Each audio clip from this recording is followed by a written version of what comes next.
Here to address those concerns, our friend and Newsmax insider, Clarence McKee. Clarence, you wrote a column about this the other day, taking a look at all these issues in the executive overreach.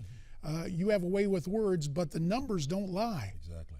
You know, before we get to that, this Ebola situation, if you can't believe your government on the IRS in Benghazi, and if you like your doctor, you can keep your doctor, how can you believe your government when it comes to Ebola?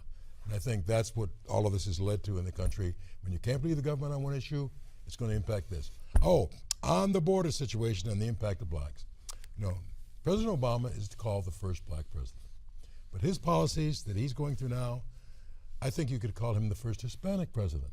He is to Hispanics, in all due respect, in Central and South America, what Lyndon Johnson was to black folks. Free at last, come to the United States and its promised land. And it's devastating. The head of the member of the United States Civil Rights Commission, member Kirstenau, and T.W. Fair of the Greater Urban League in Miami, said amnesty would be devastating to black Americans. These are the very people, the low-skilled workers, who are being impacted in the United States. So his policies, especially if he's talking about coming back before Labor Day and doing an executive order, freeing up 5 million more, it's devastating. What it does, it's going to slowly turn the country into blue states. But more important, what shocks me is that the Black Caucus, NAACP, just going along quietly. When it's their constituents, we're going to be devastated. If you look at what happened to Charlie Rangel, he almost lost.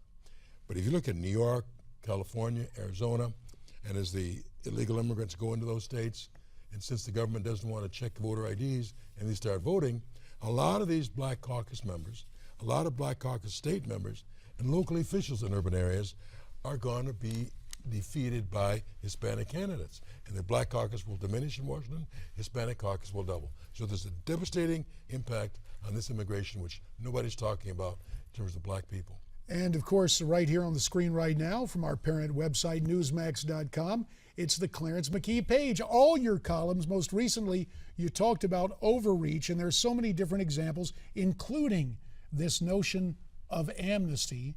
And you brought up the I word. You say this could be grounds for impeachment. You know, the good old Article 2, faithfully execute the laws of the United States.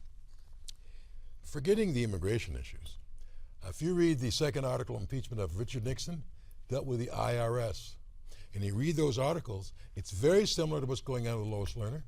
And one reason I think the administration does not want to get into that is that this may lead to the White House.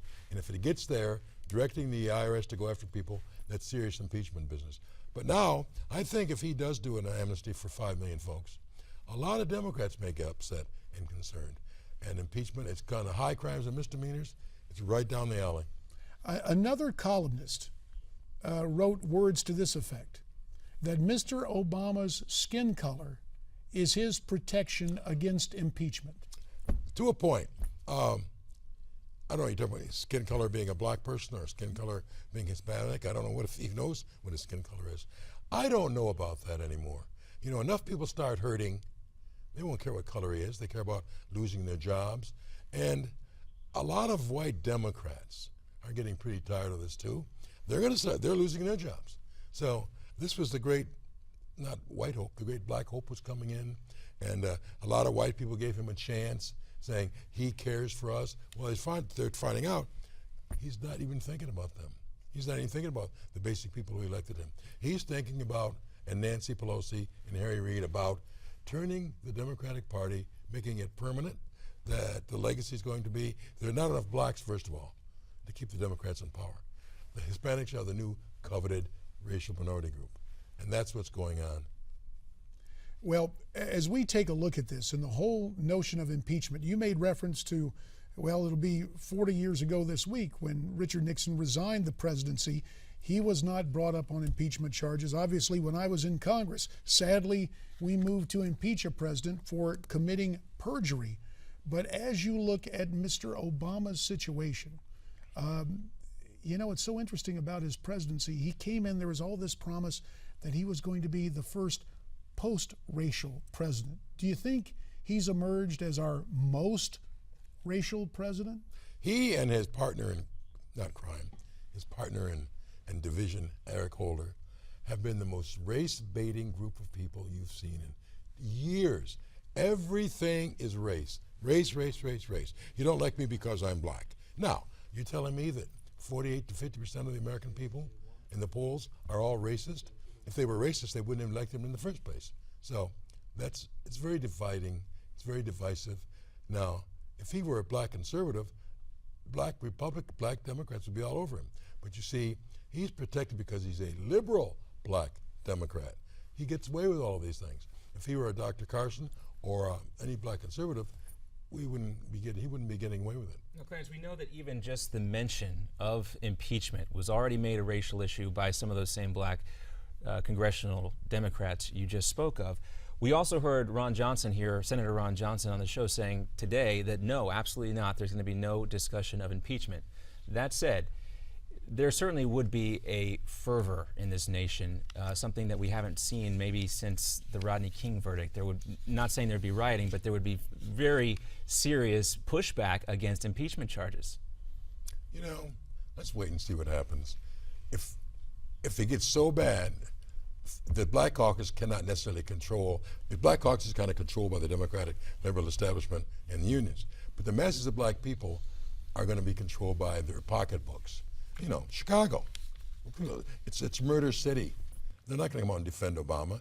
The kids can't get jobs, they're in gangs, and he's going to come back and bring in, you know, I think the figures are from La Raza.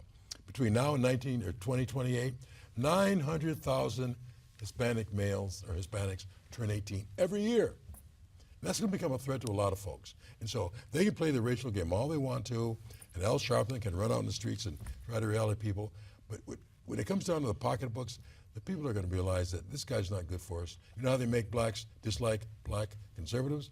Well, the facts of this matter will make blacks realize this guy's not for us in the first place. And yet the sense of historical achievement. Racial affinity is kind of like regional affinity, but in some ways held much more closely, much more emotionally than intellectually. When the president was first elected, I had a pollster tell me, hey, let me tell you what, Mr. Obama's popularity in the black community outstrips that of the good Lord himself in a Baptist Sunday school. His numbers were like 99%. Of course.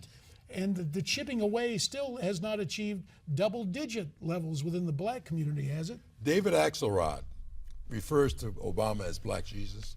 And listen, they can do that all they want to, but the facts and the economic situation is going to change all of that. He's not, if the election were held today, I don't think he'd get 92% or 90% anymore. The blacks are going to come out against him in public, especially leadership. They're going to be quiet. But there's a lot of resentment out there. It really is. Well, his name is not on the ballot again, but political junkies like John and me are taking a look at the midterms wondering all the talk with the Democrats kind of baiting the hook, saying, oh, they want to impeach this president is designed to turn out their base. And get money, get out and bring in money. I don't think if he does this amnesty, it's going to have a devastating impact on their midterms. People are not stupid, you know. You know, they're sitting back waiting, but you can only go so far. Well, we know, we talked about this yesterday also with Pat Buchanan, that if he does wait until after the midterms to do anything on amnesty, it's uncertain what could happen, because if the Republicans take back the Senate, they're going to push bill after bill after bill to the president's desk. He might not have a choice to do something before the midterms, and we heard some sort of expectation of a plan by September. I think if it happens before September, it'll be just a great watershed in November. If he does it after then, talk about people in the streets, there'd be a lot of chaos. Yeah, we're this close, it seems like, to this really boiling over into the streets where, you know, you have a pitchfork situation. He's having fun in Martha's Vineyard. So well, he may be off on vacation playing golf, but a whole lot of Americans are trying to find work while he's engaged in play. Clarence McKee, Newsmax Insider, thank you so much for your perspective. We're going to put the question to you. What do you think? Should President Obama be impeached? Tell us what you think. You get a chance to vote in our poll at our website, newsmax.com/Obama poll. Go there now and vote. And when we conclude America's Forum, we'll be able to show you the results just before we part company today. Of course, there's still a lot ahead on this program as we continue to talk politics, the upcoming primaries, straight ahead on America's Forum.